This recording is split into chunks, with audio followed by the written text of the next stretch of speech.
On va parler des bouches à bouche dans un instant. Mais on aborde la deuxième question. La deuxième question, je vous propose qu'on s'intéresse à Manchester City, messieurs, qui semble loin de la guérison, avec une nouvelle défaite cette semaine contre le Real Madrid. Guardiola a-t-il encore la solution? Voici les premiers avis sur la question de la part de nos grandes bouches de Conakry, interrogées donc sur ce sujet par Cellou Tata Diallo. Voilà pour les avis de nos grandes bouches de Conakry. Et vous, qu'est-ce que vous en pensez, messieurs, après cette nouvelle défaite dans un match, Mansour, où City n'a rien contrôlé à domicile?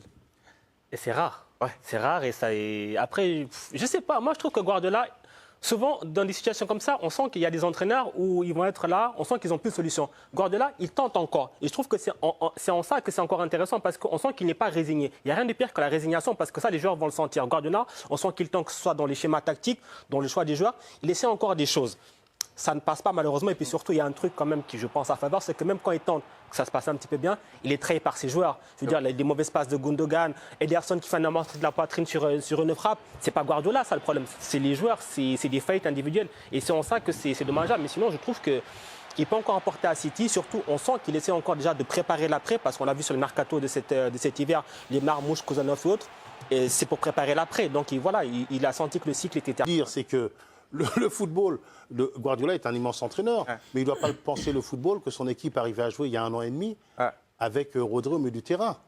Et lui continue à jouer comme s'il y avait encore Rodri, comme s'ils étaient encore capables, je l'ai vu à Arsenal, mais de ressortir le ballon par derrière. Sur 4 passes, ils sont interceptés 3 fois. Quand c'est comme ça, mais tout comme le fait Ancelotti, vous faites avec les moyens du bord, les moyens d'aujourd'hui. Ce n'est pas une honte de changer de stratégie, de se dire on n'a plus les moyens de repartir de derrière. On a un gaillard qui fait un 95, messieurs, on va jouer long, on va envahir le camp adverse, et quand on va perdre le ballon, plutôt que faire ce pseudo-pressing dans la moitié de terrain adverse, qui ne marche plus aujourd'hui, où on est transpercé, on se replie. Donc il est en difficulté parce qu'il ne veut pas travestir... Mais parce qu'il pense encore que sa doctrine. Tout ce qu'il a travaillé depuis des années, c'est-à-dire ce contre-pressing, repartir de derrière. Moi, j'ai vu Guardiola très souvent, et c'était Ake en premier temps. Non, c'était pas Nathan Ake, c'était... Ici, qui a joué à gauche. Le Suisse, comment il s'appelle? Akanji. J'ai vu Guardiola Akanji, chaque fois, il rentrait intérieur, comme à la plus belle époque de Guardiola, pour faire les mieux de terrain en plus. Et dès qu'il perdait le ballon, bim, on se fait... Mais ils ne peuvent plus jouer comme ça. On l'a vu quand ils sont venus à Paris. Deuxième mi-temps, ils marquent 2 buts d'entrée de deuxième mi-temps. Ils ont une vraie chance. Mais après ça, ils doivent se dire, mais on bétonne les gars, on ferme. Mais il l'a fait un peu, ça. Mais il n'y arrive pas. Donc, à un moment, il faut prendre une option. Il l'a fait contre Chelsea, je pense qu'il se trompe. Pour vous, il trouve encore des solutions? Complètement. Moi, je rejoins tout à fait ce qu'a dit Mansour Loum. Il reste un peu un génie du foot, alors parfois incompris, souvent trahi par ses joueurs. Et c'est vrai que ce match contre le Real Madrid, effectivement, le Real était plus fort et méritait sa victoire. Mais ils ont réussi à mener 1-0, puis 2-1, alors qu'ils n'étaient pas meilleurs. Et surtout, il a en permanence essayé de trouver des solutions. Mais quand vous avez Ederson qui devient mauvais, alors que ça a été quand même un est-ce que c'est de la incroyable, faute? Est-ce que c'est de la faute des joueurs? Regardez ça. Moi, j'aimerais vous faire réagir sur ça. Quelques chiffres pour illustrer finalement cette mauvaise passe de Manchester qui a concédé sa première défaite à domicile en Ligue des Champions depuis septembre 2018 et qui compte déjà 12 défaites, ce qui n'était plus arrivé depuis la saison 2019-2020. Et défensivement, l'équipe a donc 3 buts des battre son record des buts concédés sur une saison établi donc la saison dernière. Les indicateurs sont clairement au rouge. Est-ce que c'est vraiment de la faute des joueurs? Oui, ils ne sont pas frais, les joueurs, déjà, dans un premier temps. Mais moi, ce que je veux dire à Xavier, c'est sur un match contre Arsenal, alors toi, tu penses que c'est la bonne stratégie Jusqu'au 30 octobre, ils Non, mais pas je perdu parle un contre match. Arsenal. Non, mais le match contre Arsenal, ils avaient commencé la saison, ils ont tout gagné. Et on avait des débats encore ici, on disait Manchester City favori pour sa succession. Ah oui, bien sûr. Donc là, il y a eu un effondrement total. Et aussi poser la question s'il fallait que Guardiola prolonge, en fait. Oui, mais ça on l'a déjà dit. Mais le problème, c'est qu'effectivement, il y a eu tous ces blessés qui ont considérablement affaibli l'équipe, privé un certain nombre de solutions de rechange. L'absence de Rodri Au début, Kovacic a bouché les trous, puis maintenant on voit Kovacic, on l'a vu à Paris. Et à l'argument de l'adaptation. Parce que c'est un joueur Et à extrêmement l'argument de important. l'adaptation mise en avant par Sam, est-ce que vous pensez vraiment que Guardiola s'adapte? Je vais vous proposer de voir un extrait de sa déclaration, donc après cette défaite contre le Real Madrid. Il dit « Cela m'est arrivé plusieurs fois. Si quelque chose m'arrive plusieurs fois, c'est parce que je n'arrive pas à trouver la solution. Ce sont des choses qui nous est arrivé plusieurs fois l'année dernière. Ils ont eu des occasions, donc il parle du Real, comme jamais auparavant ici à l'Etihad. On va essayer. C'est dur mentalement. Il nous reste des matchs difficiles et on va se déplacer à Madrid. On va essayer de s'adapter pour jouer un peu plus et se qualifier. » Mais bien sûr, Manchester City a toujours joué un jeu offensif, mais en s'appuyant sur des défenseurs extrêmement solides et rapides. Kyle Walker est parti. Vous voyez le trou qu'il y a à droite? Le petit Rico Lewis, il est sympa, mais il ne tient pas le choc. D'ailleurs, le dernier but, il arrive pour lui, à cause d'une erreur de sa part. La charnière, les défenseurs, à Paris, Je vous pose la il est question obligé de sur sortir. est-ce qu'il arrive à trouver des solutions? Il est obligé de sortir Ruben Dias à la mi-temps. Il n'avait pas prévu de le faire. Est-ce qu'il arrive à trouver des solutions? Non, Oui, non, non. Il n'a pas les, Pour moi, pas du tout. il n'a parce pas les qu'aujourd'hui- moyens actuellement humains des solutions qu'il cherche. Là, il est obligé de sortir Akanji à la mi-temps, blessé. À Donc, Paris, il sort. s'il n'a pas de joueur qui rentre dans son schéma des jeux, il est perdu. Mais c'est Ah lui qui comme les a tous les recrutés. entraîneurs. Il y a des, Comme il y a- tous les on sort entraîneurs. d'un mercato d'hiver, là. Il a recruté des joueurs. Au-delà même des défenseurs qui font des erreurs, il y a quand même des joueurs qui sont arrivés qui ne sont pas une plus-value aujourd'hui pour cette équipe. Moi, Koussainov, premier Ce match, qui- il se trouve. il se trouve. Bon, il a 20 ans, il a 20 ans. Ce qui vraiment m'interpelle dans l'attitude, c'est l'attitude de Guardiola, en fait. Son body language, j'ai l'impression qu'il est à bout. J'ai l'impression on se souvient de tout ce qu'il a fait sur son visage. Mais là, contre le Real Madrid, il regardait et il subissait, en fait. J'avais l'impression qu'il cherche, mais il trouve que son équipe n'a pas ce qu'il veut, en fait. Mais c'est à lui de trouver la solution. On m'a dit qu'on peut l'écouter. On écoute Guardiola avant d'aller retrouver les premiers commentaires de nos abonnés. I've been here for many years, and we have been an extraordinary team. I said yesterday we were an incredible machine every 3 days. We were huge competitors, and these years not because I accept. So what the opponent is better.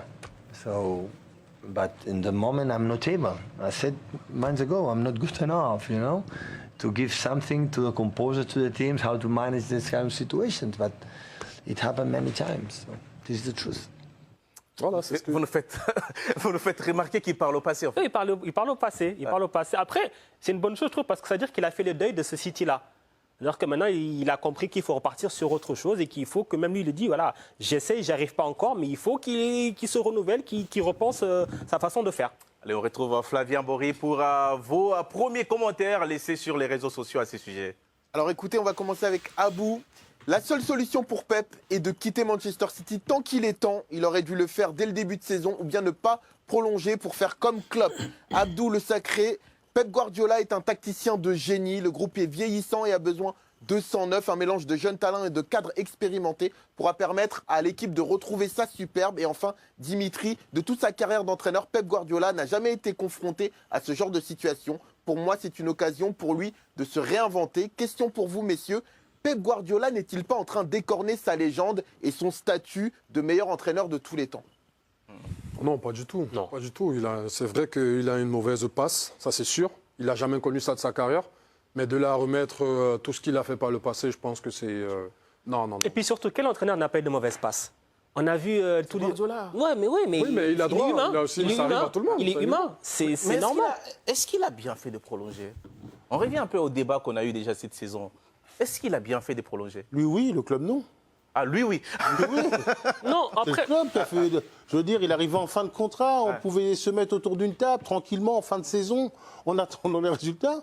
Pourquoi ils se sont précipités? Ils ne sont pas précis. Et justement, lui, il a hésité avant de prolonger. Ouais, justement, je pense que... beaucoup discuté et c'est d'autant plus facile pour lui qu'il faut rappeler que Manchester City, le directeur, c'est Ferran Soriano avec qui Guardiola a travaillé à Barcelone et le directeur sportif, c'est Txiki Begiristain avec qui Guardiola a travaillé à Barcelone. Donc ils forment un trio qui dirige le club. Donc des discussions, ils en avaient quotidiennement. Et Guardiola, en fait, Il a hésité. a très longtemps hésité pour des raisons personnelles, on a évoqué, puisque sa femme est repartie vivre à Barcelone. Barcelone et qu'elle lui a dit bah, écoute, maintenant tu rentres. Et lui, il était tiraillé entre est-ce que je rentre comme je l'ai promis à ma femme ou est-ce que je continue parce que c'est sa passion. Bah oui, c'est sa passion, ce club, le foot, c'est sa passion. Et surtout, ce club, c'est ce qu'il peut rêver de mieux. Il est en phase totale avec le directeur général et avec le directeur sportif. Ils se connaissent depuis 25 ans. D'après vous, qu'est-ce qu'il paye? Il ne peut pas rêver de meilleures conditions. Oui, Qu'est-ce qu'il paye principalement aujourd'hui? Son management, de plus en plus un peu illisible, les changements incessants, notamment en défense, ou le renouvellement trop tardif de son effectif? Plutôt la dernière solution qui s'explique, on l'a déjà dit je crois sur ce plateau, mais il faut bien l'expliquer à nos abonnés, c'est que quand un joueur, et vous l'avez été messieurs, va dans un club, il a envie de savoir qui sera l'entraîneur. Et l'été dernier, quand il arrivait pour discuter, ou l'agent, il disait bah, on ne sait pas si Pep va rester, d'ailleurs on en parlait tout le temps, est-ce que Guardiola va prolonger? Donc du coup, qu'est-ce qui est arrivé l'été dernier? Eh ben, Ilkay Gundogan qui est revenu parce qu'il était passé une saison à Barcelone, et Savigno qui était déjà dans la Galaxy City Football Group, puisqu'il était passé par Troyes et qu'il était à Gérone. Donc il n'y a pas eu de recrutement en fait l'été dernier. Et tout ça parce que Guardiola ne savait pas s'il restait. Lui-même ne savait pas. Il était tiraillé. Donc du coup, Manchester City a pris du retard. Et aujourd'hui, il le paye. J'ai un autre élément, messieurs, à soumettre à votre appréciation. Regardez, c'est ce sentiment, effectivement, je ne sais pas si vous l'avez, que City ne maîtrise plus rien. Et c'est assez durable. Regardez ces différents matchs au cours desquels City s'est fait rejoindre ou souvent doublé dans les dernières minutes. Est-ce que ça traduit, Samuel, une faillite mentale? Mais bien sûr. Les joueurs sont touchés mentalement. Quand vous avez été victorieux de tant et tant de matchs ces dernières années, que vous avez récolté tant de trophées et que vous voyez des équipes un peu moyennes qui réussissent à vous mettre en difficulté, qui reviennent et que des ballons que vous ne perdiez pas et que vous jouiez avec beaucoup d'assurance, vous avez le pied qui tremble un petit peu, vous vous dites mais comment on a pu en arriver là? Et c'est ce qui se passe aujourd'hui, c'est chez les joueurs, c'est incompréhensible. Mais On parlait du body language. Est-ce que c'est lui aussi qui transmet ça à ses joueurs, le doute? Bah bien sûr, si vous voyez un entraîneur qui a l'habitude d'être serein, d'être tranquille et qui se griffe maintenant le nez, le truc et le machin, vous dites il y a quelque chose qui ne va pas et vous tournez, vous dites aïe, c'est pas lui qui nous donnera les solutions. Mais pour aller plus loin, Guardiola, c'est un métier, le métier d'entraîneur est un métier fabuleux. Et moi, pas autre chose pour les 5 ans à venir. Ce que je demandais, ce que je pensais de Guardiola, c'est autre chose pour bien finir la saison. Pour juste la finir dans les 4 premiers, quitte à ne pas jouer le jeu que je jouais il y a 6 mois. Aujourd'hui, il y a un grand danger pour lui de ne même pas finir dans le Big Four? Je crois qu'il sera quand même top 4, malgré tout, je pense. Mais je pensais qu'il réussirait à trouver... Regardez, alors c'est peut-être parce que j'aime... Ancelotti, il a eu des tonnes et des tonnes de blessés, des joueurs majeurs. Mais il a fait évoluer son jeu, son équipe, son organisation. Aller jouer contre City avec Asensio et Tchouaméni en défense centrale. Voilà.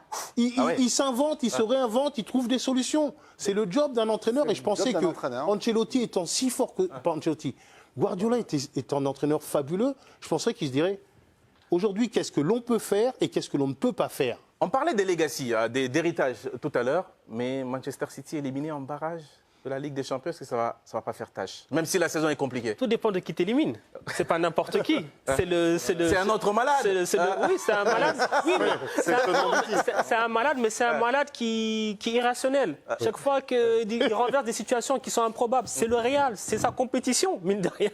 Donc, même si c'est la nouvelle formule. Ok, donc la dernière barrage, pas grave, mais ne pas finir dans le Big Four. La dernière journée des poules de Ligue des Champions, souvenez-vous, à la mi-temps de la dernière journée, ils sont menés par Bruges chez eux, ils sont éliminés. Et ils renversent la situation. Donc effectivement, ils avaient craqué à Paris, ils ont perdu. Mais bon, contre Bruges, qui reste une bonne équipe, ils vont quand même arracher la qualification. Alors, n'est pas se qualifier. Ils n'ont pas la sécurité. N'est pas se qualifier pour la Ligue des Champions, est-ce que c'est un crash industriel? Pour City, ouais, quand même. Pour City, oui. Alors, pas industriel, parce qu'ils ont l'argent d'Abu Dhabi derrière, donc ils s'en remettront. Mais c'est vrai que sportivement, oui. Il y a ce risque-là, aujourd'hui. Bien sûr. Bon, même si Samuel pense que à la fin, ils finiront par... mais je pensais déjà que quand dans la mauvaise période j'étais venu ici, je pensais que Guardiola trouverait les solutions. Mais non, ça n'arrive pas. Ça n'est pas arrivé. Mais c'est sûr que dans les 4 premiers, ils finiront. Ça, je pense que c'est pas qui fait le tir. Et puis Guardiola, souvent, finit très fort. On l'avait avec ses équipes. Pour la Champions League, je ne les vois pas aller à Madrid et obtenir un résultat. Ça va être quand même difficile avec ce qu'on a vu pendant le match. Il n'y a pas de solution. Et le Madrid à domicile ayant gagné à Manchester, je pense que ça s'annonce quand même difficile. Allez, voyons maintenant le résultat du sondage avec Flavien Bory sur cette question. Écoutez Charles, le résultat est très serré. Manchester City, Guardiola a-t-il encore la solution? 49% de oui contre 51% de non. Et le prochain match de Manchester. Huitième de finale, ce sera Liverpool ou Barcelone. On saura enfin ce que le PSG a dans le ventre. Et je me tourne en premier vers vous, Aurélien Tchidjou. Que répondez-vous à la question? Oh, moi je dis non. Moi je dis non, il ne faut pas s'enflammer. Il faut garder la tête sur les épaules parce que on sait une saison. Parce que c'est une saison, ça monte très rapidement, mais ça descend aussi très rapidement. Il y a un mois, on disait que Luis Enrique il traumatisait carrément les joueurs parce que. Vous avez de la mémoire, vous. Bah oui. on disait que voilà, il y avait qui n'était pas content. Aujourd'hui, comme d'un coup, voilà, tout le monde, tout va bien dans le meilleur des mondes. Non. Je pense qu'aujourd'hui, il ne faut pas s'enflammer. Alors, ils sont sur une bonne série, ils sont sur une bonne période, avec Dembélé qui est en feu. Mais je n'oublie pas aussi qu'il y a un mois, Colomboigny, qui a fait les frais aujourd'hui, qui est à la Juventus, il n'y avait pas de but. Donc, Dembélé, est-ce que d'un coup, il devient attaquant? Ça, je ne sais pas, mais toujours est-il que voilà, il faut garder la tête sur les épaules et se dire qu'aujourd'hui, je ne suis pas sûr que ce PSG-là peut regarder Liverpool dans les yeux, par exemple, ou le Real Madrid. OK, ils ont gagné Manchester City, mais on connaît la situation de City, qui est malade, qui n'a pas de solution, etc. Donc, c'est bien ce qu'ils font, mais il ne faut pas s'enflammer. Prudent comme un défenseur. Et vous, qu'est-ce que vous répondez à Mansour? Certes, c'est une victoire contre Brest, mais c'est une 14e victoire sur les 15 derniers matchs, toutes compétitions confondues. Alors, ce n'est pas anodin. C'est pas anodin. Moi, j'ai envie de m'enflammer, tout en n'oubliant pas que c'est le PSG. C'est-à-dire qu'en fait... Vous avez envie. Voilà. En fait, il y a des ingrédients qui montrent qu'il y a quand même peut-être matière à commencer à s'enflammer. Mais il faut se rappeler que c'est le PSG. Par exemple, si on regarde la phase allée de cette Ligue des Champions, pendant la phase de championnat, il y avait des matchs qui n'ont pas gagné, c'était anormal, parce qu'il dominait, il y avait un problème d'inefficacité. Et là, on sent que l'efficacité, justement, ça a tourné parce que Dembélé, il est en feu. Mais Dembélé, il va être en feu combien de temps comme ça? Supposons même qu'il se blesse, quelque chose comme ça. Donc, on se dit, il y a des signaux qui sont positifs. Mais attention, et puis aussi, Aurélien l'a très bien dit, et c'était très bien dit dans le sujet aussi, je trouve que Paris concède beaucoup trop d'occasions et encaisse toujours trop de buts. Toujours ce petit but qui vient un petit peu gâcher la copie. Et il faut qu'il rectifie ça. Mais par contre, il y a quelque chose qui est intéressant, et beaucoup de coachs sont unanimes sur ça, c'est se dire que collectivement, cette équipe-là, elle est quand même très très forte et surtout meilleure que celle de la saison dernière parce qu'ils courent beaucoup plus, qu'ils font beaucoup plus d'efforts, qu'ils sont beaucoup plus en bloc. Et en ça, c'est intéressant. Ah, ça, c'est intéressant. Vous validez le PSG bien meilleur que la saison dernière avec Kiki? Non. Non, non, c'est une bonne... non, mais il joue différemment, il s'appuie plus sur le collectif. On va dire qu'il y a des joueurs qui sont un peu sortis de leur boîte depuis 2 ans. Je vois un joueur comme Vitinha, par exemple, au lieu de frapper aux 20 mètres, quand il y avait Messi ou Neymar, il tremblait, il leur donnait la balle. Et je pense que Luis Enrique s'est dit aussi, ce carcan hyper rigide, c'est bien. Parce que s'il n'y a pas de cadre, vous ne pouvez pas mettre un collectif en place. Mais il faut que les joueurs puissent donner le meilleur d'eux-mêmes, s'épanouir et jouer avec chacun leur spécificité. Donc le cadre, il l'a mis, mais les joueurs se sont dit, je vais jouer avec mes spécificités. On va regarder d'ailleurs, si vous le voulez bien, l'une des déclarations de l'entraîneur Luis Enrique, après donc, la dernière victoire. Il parle des chiffres qui sont là, les chiffres sont là et parlent d'eux-mêmes. Il y a une certaine régularité qui fait que l'équipe est meilleure. Mais je le disais, dès les débuts de la saison, ce match contre City a été le début de quelque chose, notamment pour notre niveau de confiance qui est très haut en ce moment. Vous partagez l'analyse? Totalement. Totalement, lors des conférences de presse après la défaite contre l'Atlético de Madrid, après le revers, ou le match nul contre le PSV Eindhoven, il disait la même chose. Il disait les joueurs répondent pleinement à mes attentes, ils jouent comme je le voulais, ils sont parfaitement en cohésion avec ce qu'on fait à l'entraînement. Donc c'était un incompris avant? Non, il manque l'efficacité. Et là, Mansour l'a très bien expliqué tout à l'heure. Elle est au rendez-vous, cette efficacité. Et il a toujours eu ce discours extrêmement positif. Il est resté cohérent, Luis Enrique. Il est resté cohérent. C'est pour ça que moi, quand vous dites, oui, il y a un avant, un après, non, pour moi, c'est une évolution. Lui, c'est ce qu'il dit aussi. C'est une évolution. Il dit c'est City qui a déclenché le truc. C'est un déclic. Il le dit aussi. Lui aussi le dit, on n'est pas les seuls. Vis-à-vis de l'extérieur. Non, il le dit pour les joueurs. Il dit pour les joueurs aussi. Ça les a libérés parce qu'effectivement, il y avait une pression. Ils avaient cette obligation de gagner pour se qualifier. Et donc, on se disait, Manchester City, ça va être une étape compliquée. Bon, ils ont été très, très bons. Mais ce n'est pas la première fois, il l'a dit d'ailleurs lors de la conférence de presse après le match contre Manchester City. Il a dit, ce n'est pas la première fois qu'on renverse une tendance. Il l'avait fait à Lens quelques jours auparavant. Oui, mais donc, ils savent réagir. C'est quand la dernière fois qu'on a vu le PSG mener au score qui renverse la vapeur en Coupe d'Europe face à un gros? C'est quand la dernière fois qu'on a vu ça? Et les joueurs en seconde mi-temps. En Coupe d'Europe, j'ai pas ça en tête, mais là... C'est Chelsea, c'est à Chelsea. C'est à Chelsea, c'est le PSG des Zlatan et compagnie quand ils font l'exploit de se qualifier. C'est-à-dire que depuis ça, voilà, encore. Donc vous dites qu'il s'est passé quelque chose. Il y a quelque chose qui s'est passé, je pense, en termes, il y a eu un déclic mental et je pense même en termes, on a vu pour la première fois, je trouve, depuis longtemps, une équipe avec des joueurs avec du caractère. Cette équipe du PSG, elle était trop douce, elle subissait trop là. Ils ont décidé de prendre leur destin en main. On l'a vu sur le terrain. Un jeune comme Désiré Doué, qui n'est même pas encore titulaire pleinement dans cette équipe, il a pris ses responsabilités. On a vu Barcola, on a vu Dembélé, Nuno Mendes aussi qui fait un très bon match. Et je pense que c'est en ça que le PSG a beaucoup gagné et va continuer à gagner, non seulement sur cette campagne, mais sur les saisons à venir. Est-ce que la psychose de février a disparu? Oui, un peu, mais moi, si je veux faire un parallèle, c'est regarder ce match contre Espali, la petite équipe du Nord, là. Où ils gagnent 2-0. De l'Auvergne. Ouais, je sais pas où, de l'Auvergne. En Coupe de France? En Coupe de France, où ils gagnent, mais ils sont très scolaires pendant tout le match. Il n'y a aucun joueur qui joue des 1 contre 1 contre une petite équipe. Il n'y a aucun dribble. Mais ils respectent le cadre mis en place par Luis Enrique. Et en seconde mi-temps contre City, mais là, j'ai vu des joueurs qui se disent il va falloir qu'on tente des trucs. Non, mais ça, sinon, si on souviens-toi, continue... contre Manchester City. Ah non, en deuxième mi-temps. Je parle en seconde mi-temps. En fin de première période, il marque. Après, il y a hors-jeu de millimètres. Individuellement, je ne suis pas d'accord. Ils sont déjà meilleurs. Ils sont bons, déjà meilleurs. mais individuellement, Après, les Donc on n'est pas d'accord collectivement. On n'est pas d'accord. C'est pour ça qu'on est dans les grandes bouches. Effectivement, j'adore ça. On va parler des cas individuels, mais associons quand même nos abonnés à nos échanges, parce que c'est la règle. Parce que Flavien Bory nous fait signe que ça débat aussi sur les réseaux sociaux. Ça débat fort, messieurs. On va commencer avec Abdou de Yagoua, qui est plutôt Team Mansour. Enrique semble avoir trouvé la bonne formule, notamment avec Dembélé plus tranchant devant les buts. Le trio au milieu propose un contrôle total du match. Nous pouvons dire haut et fort que l'équipe a pris une autre dimension. Aboubacar, lui, il n'est pas du tout d'accord. Non, pas du tout. Attendons d'abord les huitièmes de finale quand ils affronteront soit le Barça, soit Liverpool. Là, on saura réellement ce que vaut le PSG. Ivan Basso de Bangui, il est plutôt d'accord avec Aurélien. Le PSG joue jusqu'ici un beau football, mais dire qu'on doit s'enflammer, non. Ils doivent encore prouver beaucoup de choses. À part Manchester City, dont le niveau actuel est méconnaissable, ils n'ont gagné aucun grand match cette saison en C1. Question pour vous, messieurs. Ousmane Dembélé peut-il durer au poste de numéro 9 ou est-ce que c'est toujours faute de mieux? Aurélien. Non, mais il peut. Il est en train de. D'ailleurs, c'est l'une des premières questions que vous vous êtes posées. Est-ce que c'est devenu un numéro 9? Non, il n'est pas devenu numéro 9, mais les circonstances font en sorte qu'il se trouve là et il le fait plutôt bien. Donc il faudrait qu'il continue. Mais au-delà de tout ça, je pense qu'il s'est rendu compte aujourd'hui que c'est lui le joueur qui peut déclencher tout au PSG aujourd'hui, que ce soit à gauche, à droite. On sait, vous vous souvenez de cette interview où il disait pied gauche, pied droit. Ouais, partout là où il est, il peut jouer. Et aujourd'hui, il est attaquant, il est en train de faire de bonnes statistiques. Ça dépend de lui en fait. Il faudrait que sa santé, comme il le disait, il ne faut pas qu'il soit blessé. Il faut qu'il continue de tenter, qu'il continue de faire les gestes qu'on lui demande de faire dans la surface comme il est en train de le faire. Ça prouve avec ses statistiques. 23 buts, toutes compétitions confondues, dont 18 sur les 11 derniers matchs. Et 8 matchs consécutifs en inscrivant au moins un but. C'est une vraie régularité.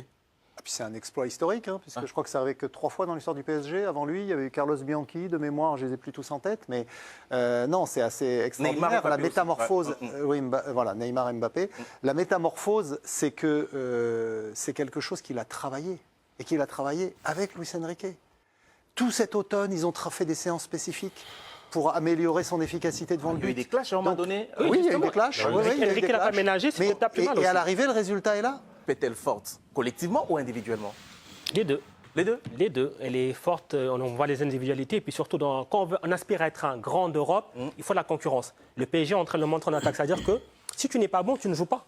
Parce que maintenant, les places sont chères devant. Avant, c'était derrière, c'était cher. Maintenant, c'est cher devant aussi. Et puis surtout, collectivement, on le voit en termes de statistiques. Avant, c'était une équipe un petit peu des sénateurs. Les 3 de devant, ils perdaient le ballon. Ils n'étaient plus là. Donc, l'équipe était coupée en deux. Là, tout le monde fait les efforts. Même, c'est pas anodin que des fois, Luis Enrique, ils prennent Désiré Doué, qu'il le fasse jouer avec Neves et Vitinha au milieu de terrain. C'est-à-dire qu'il sait qu'il a des joueurs qui vont faire des efforts quoi qu'il arrive. Et même les adversaires le disent. Et c'est en ça que le PSG a vraiment passé un cap parce qu'ils mettent beaucoup plus d'intensité. Et du coup, ça rend la tâche plus dure pour les adversaires. Le PSG a passé un cap. Est-ce que ça, c'est à mettre au crédit de Luis Enrique? Encore une fois, oui, parce que dans un premier temps, il a posé un cadre clair. Et c'est comme dans la vie. Plus vous êtes rigoureux, plus vous pouvez laisser aller votre talent individuel, on va dire. C'est pas talent individuel et après on met le cadre. Non, c'est pas ça. C'est cadre rigoureux et après vous pouvez. À l'intérieur de ce cadre-là, vous pouvez exprimer vos talents individuels. Mais je trouvais que ce cadre était tellement rigoureux que les joueurs n'exprimaient plus à un moment leur talent individuel. C'était que du collectif, du plan. Et pour moi, on a trouvé le juste milieu. Non, parce qu'aujourd'hui, lui a mis peut-être aussi un peu d'eau dans son vin. Parce que c'est 45 passes avant de faire une frappe. Non, mais aujourd'hui, je vois des attaques rapides. Peut-être que lui aussi s'est dit, ah ouais, c'est une Je équipe... peux m'adapter un peu aux qualités. C'est une équipe qui doit, une grande équipe aujourd'hui doit maîtriser les attaques placées, parce que souvent les équipes adverses jouent en bloc bas. Mais quand une équipe vient les presser, elle doit maîtriser aussi les attaques rapides. Il est refusé avant ces attaques rapides. Et en deuxième mi-temps, mais je reviens là-dessus, contre Manchester, alors, je ne sais pas ce qu'il y a après à Manchester, ils n'ont pas de défense et ils ont joué à la médiane, ils ont joué haut. Ils ont joué comme ils savent jouer. Ouais, ils ont laissé des espaces à Paris, Ils ont et là, joué. Paris, ils n'ont pas fait 40 passes pour aller mettre en danger. Il faut tirer aussi un grand coup Voilà. de chapeau aux dirigeants parce que quand le PSG était dans la tourmente, ils ont toujours soutenu le coach. Quand les joueurs ont, par exemple, sont pleins de son attitude et tout, ils lui ont gardé leur confiance au point de prolonger son contrat. Ouais. Donc aujourd'hui, c'est en train de payer. Mais une fois encore, comme je dis, il ne faut pas s'enflammer parce qu'il y a quand même les huitièmes de finale qui arrivent et on verra ce qu'ils ont vraiment. Ouais, Alors, salut à tous, on parle également du Real Madrid aujourd'hui, on parle du Real. Vous le savez, le Real Madrid, après sa victoire contre Manchester City, a changé de statut. Ouais, le statut a complètement changé. Ce n'est plus le Real qui gamberge, ce n'est plus le Real qui turlupine, ce n'est plus le Real qui tâtonne. Aujourd'hui, c'est le Real qui maîtrise. Bienvenue à tous, merci de regarder cette vidéo. On parle du Real Madrid, l'équipe de Carlo Ancelotti, l'équipe de Florentino Pérez qui a changé de statut après sa victoire face à Manchester City. N'oubliez pas, si c'est la première fois que vous regardez cette vidéo sur cette chaîne, abonnez-vous et activez la cloche de notification. Alors on parle de ce fameux Real Madrid, de ce club historique avec 14 Ligues des Champions. Est-ce que le statut du Real a changé dans cette Ligue des Champions après la grosse victoire écrasante face à Manchester City? Eh bien la réponse elle est oui. Elle est oui. Pourquoi? Parce que le Real d'abord c'est une attaque incroyable, une attaque de feu menée par un certain Kylian Mbappé qui s'ajoute à qui? Au monstre Vinicius, à qui on a quand même volé le ballon d'or l'année dernière. Donc le Real s'est renforcé, même s'il y a eu un déséquilibre avec le départ de Kroos, la gestion du milieu, les blessés en défense. Le Real is back. Les rois de la compétition sont de retour, les gars. Les rois sont de retour. Les kings sont de retour. Eh oui, le Real est de retour. Désormais, Kylian Mbappé, associé à Rodrigo et à Vinicius, font les beaux jours de cette équipe du Real. Alors, quand on parle du trio offensif, il n'y a pas que ça. Également la tactique. Sur le plan tactique, le Real a montré qu'ils sont matures. Ils ont montré qu'ils ont de l'expérience. Et c'est grâce à cette expérience que le Real s'impose. On parle aussi beaucoup de ça. On parle de ça chaque année. Et bien sûr, le poids de l'histoire. Le Real, c'est un club historique. Un club qui a fait rêver. Un club qui a 14 Ligues des Champions. Premier sans second. Je crois que le deuxième, on est dans AC Milan ou Liverpool. Je crois que les deux ont 6 ou 7 Ligues des Champions. Vous voyez, le deuxième n'a que la moitié de ses trophées. Le Real, c'est un mastodonte de cette compétition. Donc, sur le plan tactique, d'abord, ça montre une grosse maturité. Mais pas que, parce qu'il y a un homme, Carlo Ancelotti, qui est, on va dire, l'entraîneur le plus titré. Et lui, là, qui sait gérer les stars. C'est pour ça qu'on le garde au Real. C'est pour ça que même qu'il a des mauvais résultats, Pérez lui fait confiance. Parce que ce monsieur-là, il a de l'expérience, il a du charisme, il est calme, il sait gérer les stars, il sait prendre des décisions. Donc, et les joueurs l'aiment beaucoup. Donc c'est un bon choix, Ancelotti. Mais aussi, c'est une très très bonne gestion tactique de la part de ces joueurs-là. Donc, ils ont également une capacité à élever leur niveau en Ligue des Champions. Voilà, le Real Madrid a une histoire unique, on le dit oui, à tout moment, même quand ça ne va pas, même quand la composition n'est pas parfaite, même qu'il y a des déséquilibres. C'est une tradition pour le Real de remporter cette Ligue des Champions. C'est une tradition de se surpasser, c'est une tradition d'aller chercher au fond de leur trip pour arriver à ce niveau. Donc du coup, cette victoire face à City change complètement le statut du Real. Et bien sûr, ça change complètement le statut du Real. Le Real, c'est plus le Real de la première partie. C'est plus le Real du premier championnat, du début de la Ligue des Champions. C'est le Real X